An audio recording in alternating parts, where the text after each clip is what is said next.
नमस्ते दोस्तों, आज की वीडियो में हम समझने वाले हैं कि धारा 323, 294, 506, 34 क्या है, ये धाराएं कब लगती है और इन धाराओं में कितनी सजा होती है। तो आप चैनल पर नए हैं तो चैनल को सब्सक्राइब कर लें और वीडियो को लाइक कर दें। देखिए दोस्तों, ये धाराएं कई बार लगती है और कई केसों में इस प्रकार की धाराएं लगती है, लेकिन कई लोगों को यह पता नहीं होता है कि इन धाराओं में कितनी सजा है और कितना अर्थदंड हो सकता है या ये धाराएं कब लगाई जाती है। ठीक है, तो इस ग्राफ के माध्यम से हम ऐसे समझेंगे कि मान लेते हैं कि यह एक फरियादी है, अर्थात यह व्यक्ति जो है यह रिपोर्ट करने वाला है और यह व्यक्ति जो है आरोपी है, अर्थात इस व्यक्ति ने इस व्यक्ति के साथ में कोई घटना कारित की है। ठीक है, तो वह कैसे, जैसे मान लेते हैं कि इस व्यक्ति ने इस व्यक्ति से किसी प्रकार का कोई विवाद किया और विवाद में इस व्यक्ति ने इस व्यक्ति के साथ में मारपीट की। ठीक है, सामान्य मारपीट की जिसमें कि किसी प्रकार का कोई फ्रैक्चर नहीं है, किसी प्रकार का कोई कट नहीं है, अर्थात किसी प्रकार से शरीर को काटा नहीं गया है या फिर किसी भी प्रकार के ऐसे हथियार का उपयोग नहीं किया गया है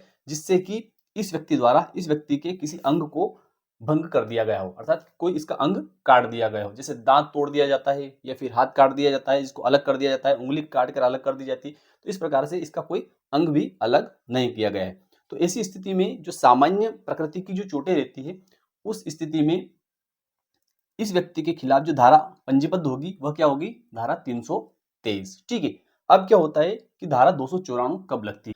अब क्या होता है कि इस व्यक्ति ने इस व्यक्ति के साथ में मारपीट की और मारपीट करने के साथ साथ में इस व्यक्ति ने इस व्यक्ति को सार्वजनिक स्थान पर अश्लील गालियां दी, अर्थात माँ बहन की गालियां दी या किसी प्रकार की कोई अश्लील गालियां अगर इस व्यक्ति ने इस व्यक्ति को दी है, आरोपी ने फरियादी को दी है, ऐसी स्थिति में क्या होगा, धारा 294 लगेगी। गालियां ऐसी होनी चाहिए जो कि सार्वजनिक स्थान पर दी गई हो और इस व्यक्ति को भी सुनने में बुरी लगी हो और आसपास के सुनने वाले लोगों को भी वे गालियां बुरी लगी हो। तो इस प्रकार से अगर यह व्यक्ति जो इस व्यक्ति को गालियां देता है तो उस स्थिति में धारा 294 लगेगी। ठीक है, अब धारा 506 जो है इसके बारे में हम समझेंगे। तो ये 506 जो है ये दो पार्ट में होती है। क्या होती है, 506 जो रहती है ये दो पार्ट में रहती है। ये पहला भाग रहता है और 506 का एक दूसरा भाग रहता है। तो 506 का फर्स्ट भाग जो रहता है वह कब लगता है, 506 का दूसरा भाग जो रहता है वह कब लगता है। तो देखिए, अगर इस व्यक्ति ने इस व्यक्ति को इस प्रकार से कोई धमकी दी है, इस व्यक्ति को फरियादी को इस प्रकार से कोई धमकी दी है जो कि एक सामान्य धमकी रहती है, जैसे कि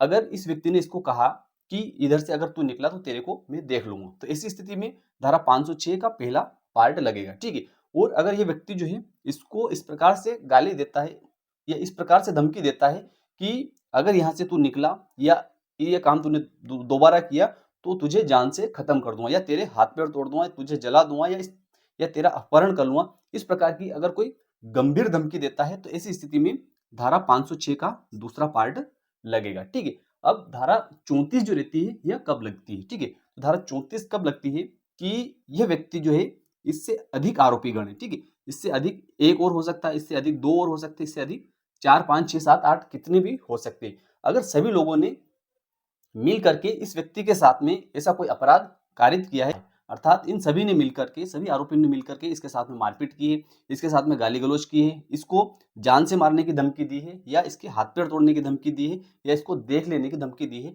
इस प्रकार का कार्य जो है एक से अधिक लोगों ने मिलकर किया है, तो ऐसी स्थिति में धारा 34 लगती है। ठीक है, अब हम समझेंगे कि इन धाराओं में कितनी सजा होती है। ठीक है, तो क्या होता है कि जब इस व्यक्ति के द्वारा या इससे अधिक लोगों के द्वारा इस व्यक्ति के साथ में कोई अपराध किया जाता है, इस प्रकार की जैसे हमने पहले समझी ऐसी कोई घटना कारित की जाती है, तो यह व्यक्ति जो रहता है, फरियादी जो रहता है, ये क्या करेगा, पुलिस थाने पर जाएगा और अपनी पूरी स्टोरी बताएगा कि इन लोगों ने या इस व्यक्ति ने मुझे मारा, मुझे गाली गलौज करी मेरे साथ में, मुझे जान से मारने की धमकी दी या मुझे देख लेने की धमकी दी या मेरे हाथ पैर तोड़ने की धमकी दी। तो ऐसी स्थिति में पुलिस क्या करती है कि जब इसके साथ में मारपीट हुई है तो इस व्यक्ति को डॉक्टर के पास में भेजेगी, सरकारी हॉस्पिटल में या अन्य जगह डॉक्टर के पास में भेजेगी और इस व्यक्ति का मेडिकल करवाएगी। क्या करवाएगी, पुलिस जो रहती है वो इसका मेडिकल करवाएगी। मेडिकल में जो सामान्य चोटें आती है तो ऐसी स्थिति में पुलिस क्या करेगी कि अपनी ओर से एफआईआर दर्ज करेगी, उसमें धारा 323 लगाएगी।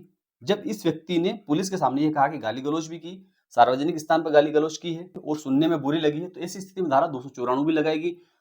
जान से मारने की धमकी दी है या फिर अन्य प्रकार की धमकी दी है तो 506 लगाएगी, उसमें पार्ट 1 भी लगा सकती है, पार्ट 2 भी लगा सकती है। ठीक है, अब क्या होता है कि पुलिस जो है इन लोगों को बुलाएगी, लेकिन थाने पर इन सभी लोगों को, जो या एक व्यक्ति है या अन्य व्यक्ति है, तो उन सभी लोगों को थाने पर जमानत लेकर छोड़ दिया जाएगा। उसके बाद में क्या होता है कि पुलिस के द्वारा इन लोगों के खिलाफ न्यायालय में चार्जशीट फाइल की जाती है, अर्थात चालान पेश किया जाता है और यहाँ पर इन लोगों को वापस से जमानत करानी पड़ेगी। ठीक है, अब इसके बाद में क्या होता है कि जब प्रकरण चलता है और प्रकरण में अगर न्यायालय के द्वारा इस व्यक्ति को या इससे अधिक लोग जो है उनको दोषी पाया जाता है, तो ऐसी स्थिति में धारा 323 में, है ना, 323 में जैसा कि हमने पहले समझा, 323 में अगर ये लोग जो है दोषी पाए जाते हैं तो ऐसी स्थिति में न्यायालय इस व्यक्ति को या इससे अधिक लोग जो है तो उनको 1000 रुपए तक का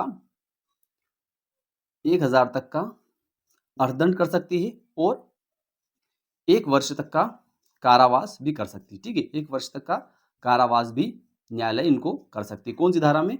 323 में।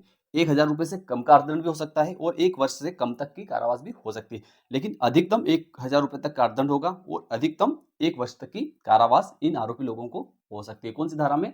323 में। ठीक है, अब इसके बाद में जो दूसरी धारा आती है वह आती है 294। ठीक है, तो 294 में अगर ये व्यक्ति जो है या इससे अधिक आरोपी गण जो है वे अगर दोषी पाए जाते हैं तो उन लोगों को 294 की धारा जो है उसमें इन लोगों को 3 मास तक का कारावास हो सकता है। ठीक है, 3 माह का कारावास हो सकता है और जुर्माना भी हो सकता है। जुर्माने की कोई सीमा इसमें निश्चित नहीं की गई, न्यायालय के विवेकाधिकार पर निर्भर करता है कि न्यायालय जितना चाहे उतना जुर्माना इन लोगों पर कर सकती है, लेकिन 3 माह से अधिक की सजा इनको नहीं होगी और जुर्माना जो है वो न्यायालय के विवेकाधिकार पर निर्भर करता है। अब अगली धारा जो आती है वह आती है 506। कौन सी आती है?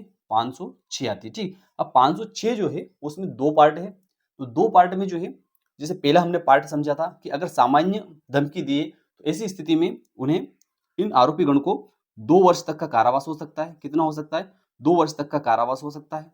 ठीक है, और जुर्माना भी हो सकता है, जुर्माना भी हो सकता है। और अगर गंभीर धमकी अगर दी है, जैसे हाथ पैर तोड़ने की धमकी दी है, जान से मारने की धमकी दी है, अपहरण करने की धमकी दी है, तो ऐसी स्थिति में 7 वर्ष तक का कारावास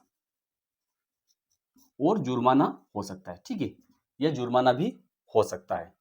ठीक है, तो मैं विश्वास रखता हूं कि आपको आज का वीडियो पसंद आया होगा। अच्छा लगा तो वीडियो को लाइक कर दीजिए, अधिक से अधिक लोगों तक इसको शेयर कर दीजिए। फिर मिलते हैं अगले वीडियो में, तब तक के लिए जय हिंद, जय भारत।